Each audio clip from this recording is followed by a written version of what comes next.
Welcome to the fourth episode of the podcast Musical Metamorphoses, mini home concerts with a pinch of history. My name is Aleksandra Bobrowska. I am a pianist, and today I am inviting you once again to my virtual music salon, where we will embark on another musical journey. This time, a bit further away. So let's get started without hesitation, as the journey is going to be long, and let's hit the road as soon as possible. To summarize so far, our meetings focus on various topics. The first was a kind of preview and a short sample of musical curiosities waiting for us in the next episodes. The second was a juxtaposition of two pieces with completely different aesthetics, yet connected by the common denominator of dedication to a woman. The third episode presented the story of Zygmunt Trzaskowski, a musician whose tragic fate did not allow him to spread his wings as much as talent could have allowed him to.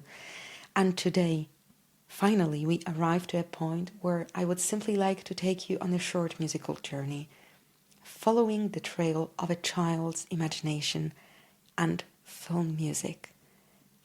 I hope this musical journey is going to bring you a lot of pleasure, and also it's going to give you some space within which you will be able to listen to yourself also. So it's not only a journey geographically speaking, but also a journey within ourselves.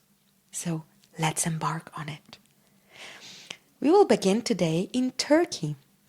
I'd like to present a short piece titled İnci from the collection of 7 charming short piano pieces for children from the Book of İnci, Opus 10, composed around 1934 by Ahmet Adnan Saygun.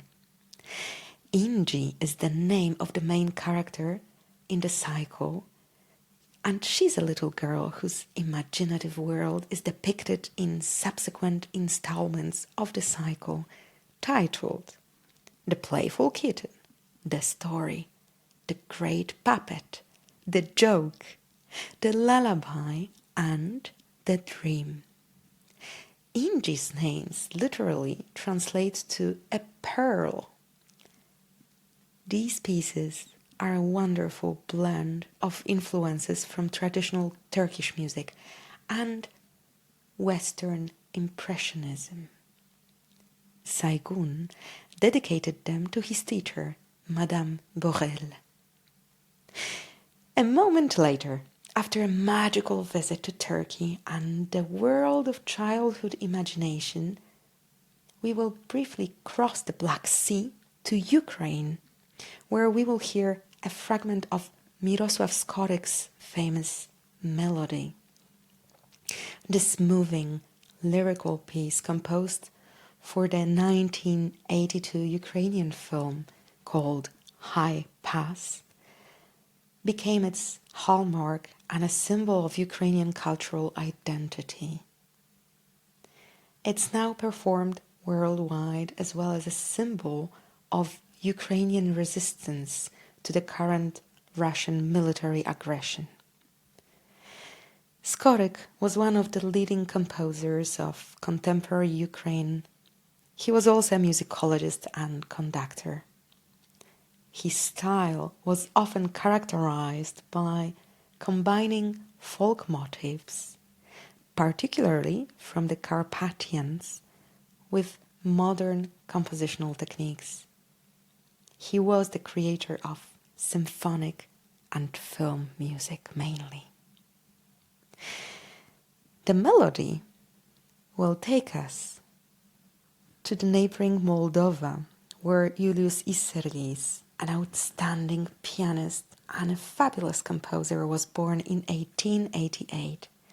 His life story, in a way, reflected the turmoil of the era in which he lived. By the way, do you happen to know the distinguished British cellist Stephen Easterlys? I'm asking because Julius, our composer, was his grandfather. But how did it come about that his grandfather was born in what is now Moldova and his grandson is British? Let's start to discover the story from its beginning. Basically, Julius displayed exceptional musical talent from an early age. Coming from a Jewish family with strong ties to the cultural life of the region, he was immersed in music and art from the very beginning. From a young age, his family recognized and supported his talent, providing him with the best education possible. As a young man, he married Rita Rauchberger, a pianist from a wealthy family in Odessa. Julius and Rita's son, George, was born in 1917 during the turbulent period of the Russian Revolution. The family attempted to escape the country on a British ship, but did not manage to succeed.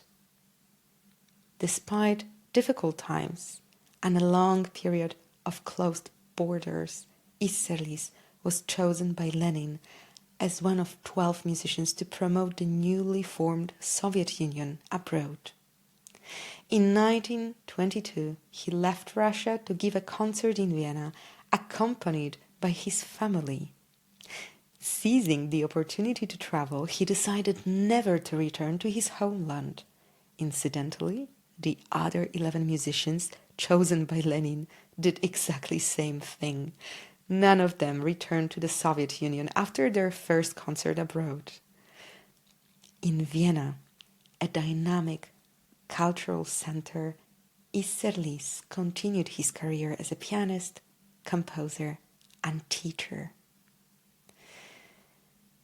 In 1938, when the Anschluss came and the Germans took over Austria, fortunately, Easterlys was in Great Britain at that time, on tour.